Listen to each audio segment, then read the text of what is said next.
All right, welcome back to R-TAC and Daughters, and we're doing an overhead video because, well, some of these rifles are really long, and that's what it is. So if you're guessing what this is, you should know that it is a Gewehr 98, and we're going to talk about that. Gewehr in German means rifle, if you didn't know that, and this is a model 98, so the Mauser 1898 model to be precise. This one is a World War I survivor. As you can see right there, it was made in 1908, so several years before the Great War. It does have the roller coaster rear sights. It is chambered, of course, in 7.92 by 57, or what we Americans call 8mm Mauser. So it is a 5-round box magazine. As you can see, it is a cock on close safety. So if you got no fire, you can operate the bolt that way. Still no fire. Put it down and it fires. It is quite long. We got a unit disc here that is, well, it was slacked over at one time. This side looks pretty good. Some wear. You got the serial number and all that.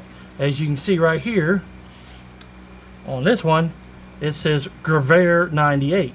Now, if this was a carbine of 1898, it would say KAR, K-A-R 98. But this is a Gewehr, so it's a full-size rifle. That's all come into play later on because I am going to make some people mad. It's got the stacking hook here. Cleaning rod is out because I put those up because they're quite valuable now for some reason. So this is the overview quick. Basically everything I said on this rifle will be true for the next 6 rifles we'll see. Today is the 85th anniversary of the invasion of Poland and Germans, so leading to the beginning of World War II. We're going to talk about early weapons that was used on both sides because they're very similar, and we're talking about rifles and one submachine gun. Later on, we might do a mid-war rifles and this and that. Also, I do have one. I just hadn't brung it out. It's a Gewehr. It's a Gewehr or commission rifle 1888 that rear troops would have used. We'll do that again at that section towards the end, latch ditch rifles and things of that nature. There's quite a bit of those. So again, 85th anniversary of World War II.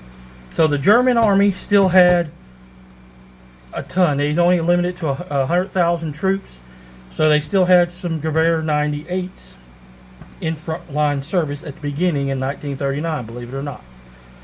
This rifle would not go out of service until the end of World War II. So then the next one to bring in, might have to wipe some of these down.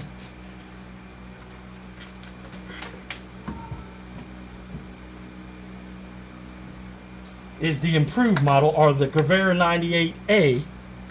Now you're going to say, well, what's so improved about this? Well, here's the, still got the rifle sling, still straight bolt. Oh, it's got the improved rear sight.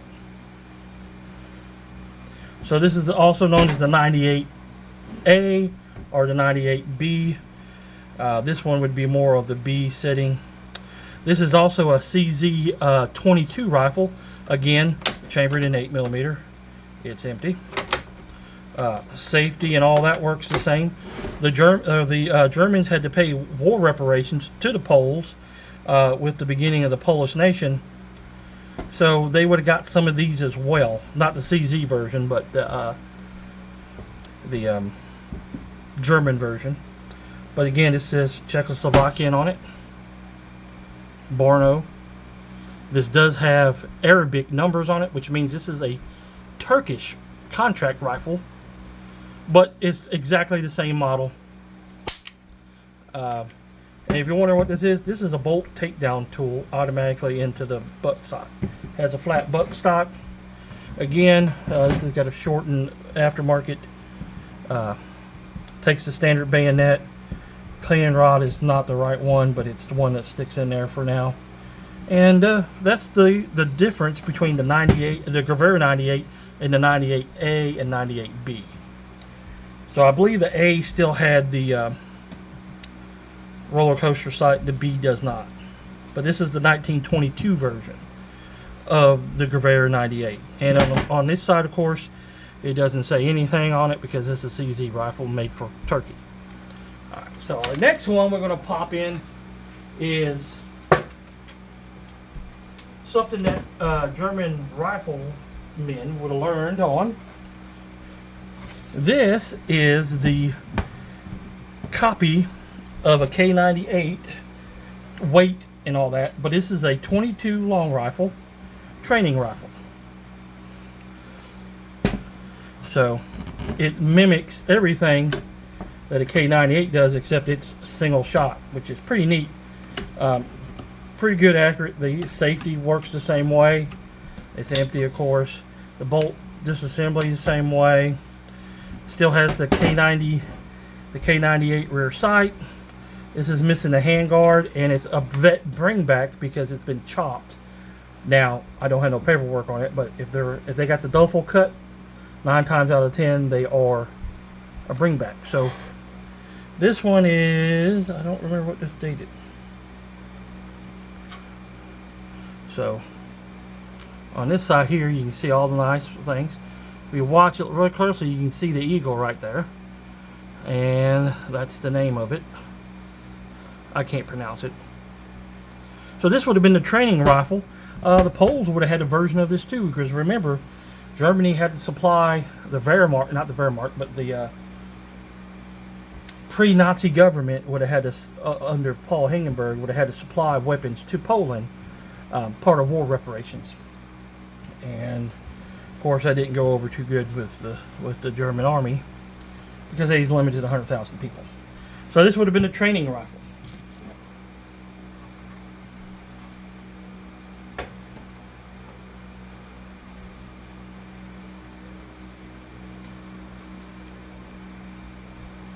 So this one, we're going to do a Polish rifle. Now this is not set in the correct stock because trying to find a Polish 98 AZ stock is almost as much as a gun. It's like $300-400. So it's sitting in a K98 stock at this moment until I can find the right stock for it. So just disregard that. Again, it's a Model 98. Or this is the AZ model as carbine.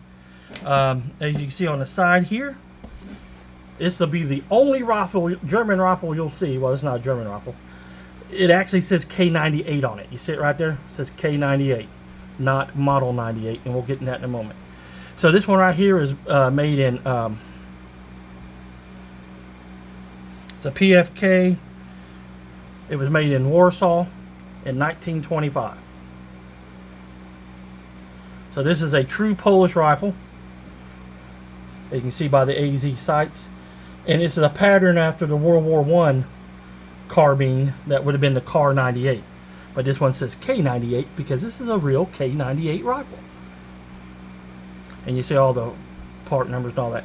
So one day I will get the correct stock for this rifle, and that will be a good thing to do. This thing shoots really well. When I bought it for like 200 tacos, and it came with 300 rounds of, I know it's a good price, and I only bought it like 7 years ago. And it came with, what did it come with? Oh, 300 rounds of Greek 8mm, which really sucks. Simply because they got really hard primers. And then we're going to throw another one in because I like, this is going to be another Polish version here. Well, it's one that the Poles had in inventory and would have used. This is a CZ straight bolt handle handle, bolt, handle, damn it. This is there's a unit disc, it's flat, nothing on there. You'll see this unique here. It has a unique cage here for the front sight. Also, it's got double loops here on that side, on this side here, and on the back. So it does not have the bolt takedown. As you can see right here, this is a VZ24. You can't see, you could barely see the check line on here. This is one of the first surplus rifles I bought. Again, it's a chambered in 8mm Mauser. It is empty. The bolt operates the same way. Got the updated sights for the K98 style. So this is a CZ24, as you can see right here because it's marked 24.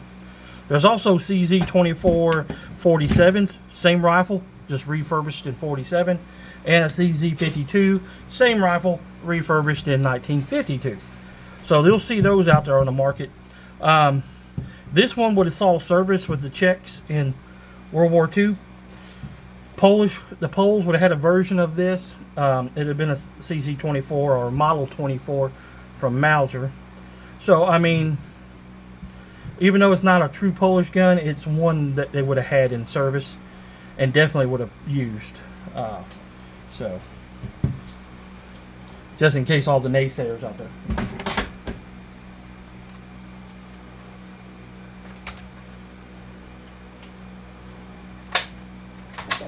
And the next one we're going to get to here, as soon as I wipe her down because she's quite dusty, is the oldest K98 that I have. This one's actually 1939 dated.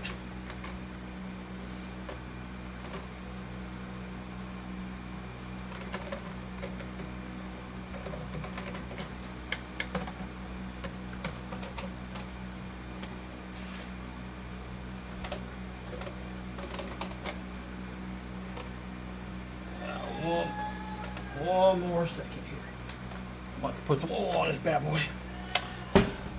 So this is a German K98 Mauser. So we'll go ahead and cycle it. And we all know that it's definitely empty.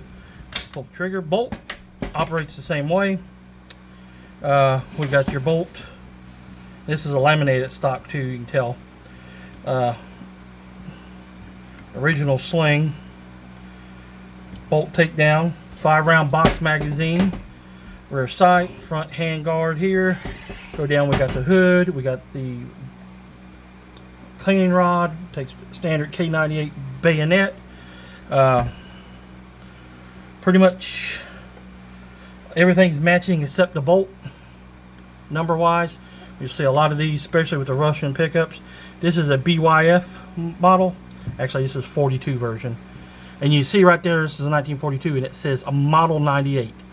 There's a good picture of the eagle. So, where does the K98K nomenclature come from? That comes from collectors. As you can see, these were marked Model 98. This is the standard rifle, so they called it the K98. Unofficially, because if it said K98, it'd be stamped on it. And this is a 42 version, so this was not pre or post World War II thing. Definitely a post World War II thing. Now calling it a K98K is just redundant. This is where some of the collectors will get mad at me, some of the other people. Forgotten Weapons, other people that do historical stuff too. But as a World War II reenactor, I have access to a German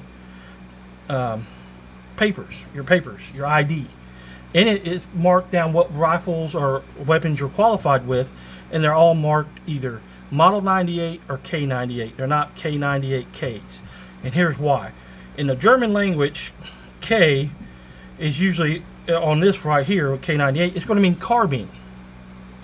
All right, so what's the other K for? Well, that's Kurtz for short. So you're going to call this a carbine 98 short rifle. And when it's got the standard 20-inch barrel. So that's just redundant. Same way with German helmets. Oh, you got a Model 40 or a Model 41 or a Model 45. Well, or Model 44 or 43. That's all collector nonsense, because when the Germans changed the manufacturing techniques on the helmets, they didn't rename the helmet. It was still a Stahlhelm helmet. So it was still a Model 40 to them. It was just ease of manufacturing. Same way with German uniforms. You had the Model 36, the Model 40, the Model 43 uniform. Again, all those was ease in manufacturing and what type of wool was in them. So it's easier for collectors to keep up with that. Same way with these rifles, instead of just calling it the a K98, which is just a short carbine version of the Model 98, which is what it is. Again, World War I carbines, the German carbine Model 98s. It would have said, instead of Model 98 there, it would say KAR, K-A-R 98. Those are World War I and just post-World War I guns that will say that. Except for the Polish guns, which say K98. So, anyway, we got past that. So these are the rifles. Again, the Poles would have picked these up and used them because they have all the same components, the same gun, basically. And then we're going to look at what this magazine goes to here in a minute.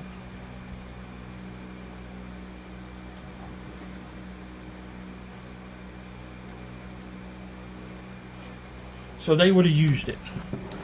Here we have a GSG 9mm. This is chambered in 9mm. Semi-auto, and no folding stock because, stupid gun laws. So I don't have a stock on it.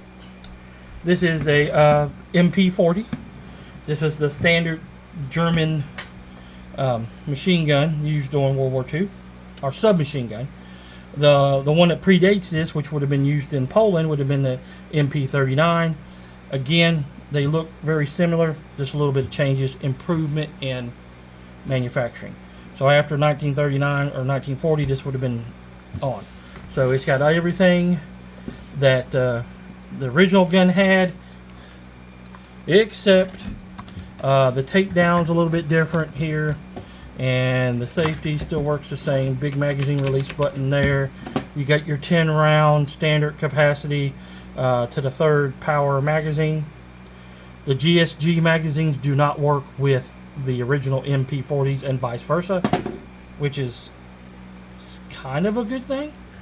But I used to reenact, or still do occasionally, World War II. I do German, GI, Russian, Finland, Italian.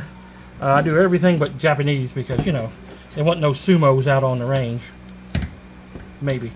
So anyway, this is just a reflection of the arms that the Poles would have used. The Germans definitely used for World War II. And remember that 85 years ago, all of this was state-of-the-art. Realistically, even now, if it wasn't for the rate of fire, this gun's still pretty potent even today. Even the rifles are for riflemen.